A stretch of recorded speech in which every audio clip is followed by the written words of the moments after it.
Hey YouTube, Tom Houston with Tom Houston Photography here, and in this video I'm going to be concluding or putting together everything I talked about so far with the exposure triangle. So in part 1 I talked about aperture, part 2 I talked about shutter speed, and part 3 I talked about ISO. And now all of these three things are connected into how you expose your photos.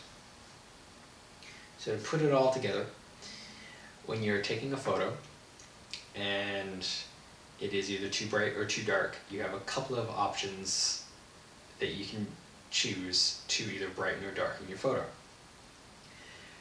You can increase or decrease your aperture, which will change your depth of field or how much of your photo is in focus. You can increase or decrease your shutter speed, which could potentially affect motion blur. Or you could increase or decrease, hopefully increase only, your ISO, which will potentially introduce noise or grain into your photos. So how do you know which one to control and which ones to keep the same? Normally, what I do and what I would say is generally recommended is to shoot on aperture priority mode, or A for a Nikon camera, which is where you control the aperture of your camera, of your lens, and your camera will automatically choose the shutter speed. And I would also recommend keeping your ISO off auto, so not automatic, and keeping it as low as you can get for your native range. So on a D90 it would be 200, on my D600 it would be 100. So I never change my ISO unless I absolutely have to. So then I'm just stuck between shutter speed and aperture. If for whatever reason I cannot increase or decrease my aperture, so let's say I'm doing a portrait and I want a shallow depth of field, or I'm doing a landscape and I want a lot of my photo in focus, then I will switch to manual, which is where you control everything. And then I would control my shutter speed. So with aperture, if you're okay sacrificing some of your depth of field, just change your aperture, and then you don't have to worry about your photos being blurry due to motion blur or camera shake.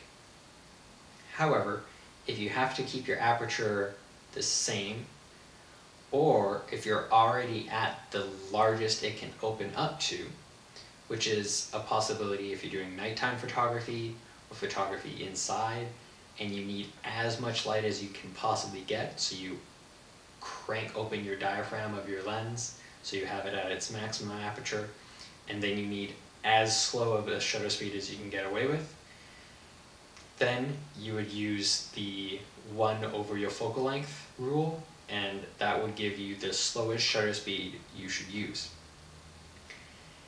If you still can't do that and you're still not getting the proper exposure, then you can change your ISO, or you can use a tripod and use a slower shutter speed. However, if your subject is moving and you don't want any motion blur, you have to keep your shutter speed the same and bump up your ISO. If you bump up your ISO, you do risk the chance of it getting grainy. However, if you can't change your aperture and you can't decrease your shutter speed anymore and you can't put it on a tripod, you have to change your ISO. So nighttime photography is usually where photographers find themselves really having a hard time getting all of their settings right to get a properly exposed photograph without getting motion blur. For example, if you are using, collect my lenses, this lens, which is the 16-35 f4, and for whatever reason you are shooting at f4 and you needed it to be brighter, and you can't open this lens up anymore, the aperture of it, then you would have to change the shutter speed. However, if you don't want camera shake to be influenced in your photo and you can't use a tripod, then you have to use your ISO. That's just what happens.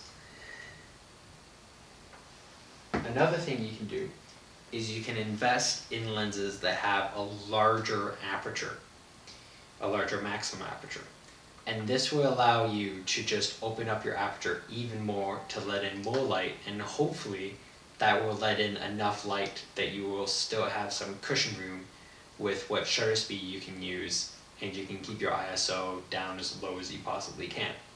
So for instance, this lens and the lens I am filming on are both f1.4 lenses. So if I don't need a large depth of field, so if I'm doing a portrait shoot at night where I'm taking pictures of people, I can stop this down or open it up quite a lot. So even if I shot at f2.8, is still very, very sharp, and it lets in quite a lot of light, and it would be, or should be good, for most nighttime portraits. If not, I can always open up the aperture wider. Sometimes, with concert photography, you just have to take a lot of photographs and hope that you catch the artists at the right moment when they're not moving enough that a slow shutter speed will make them really blurry. Because sometimes if you're taking pictures of the drummer or the guitarist, their hands will be blowing or anything that is moving really fast. So normally in that situation you just have to bump up your ISO, because if you're taking a picture of something that is moving, it doesn't matter if you use a tripod or not, you still have to have a fast shutter speed. So that is how all of the factors relate to each other and how you can bring it all together.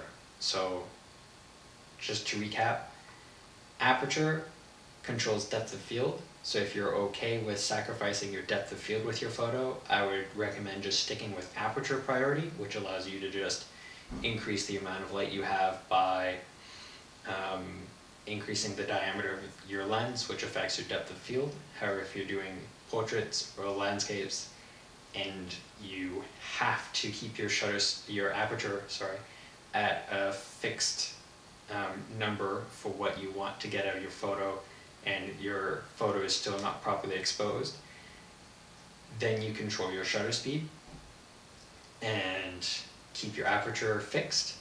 And then if your shutter speed still isn't getting the proper exposure and you can't go too low due to motion blur, or you can't go too high because you want motion blur, then you have to use your ISO or a tripod.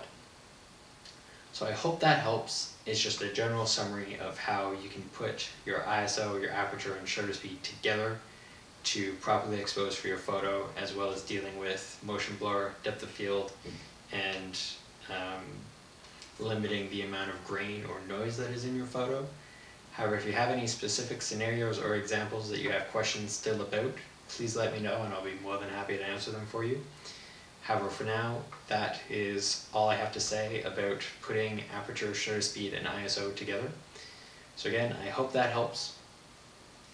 And if you have any other general questions with photography, please let me know, and I'm, again, more than happy to help. So with that, I will end it here. Take care for now. Cheers.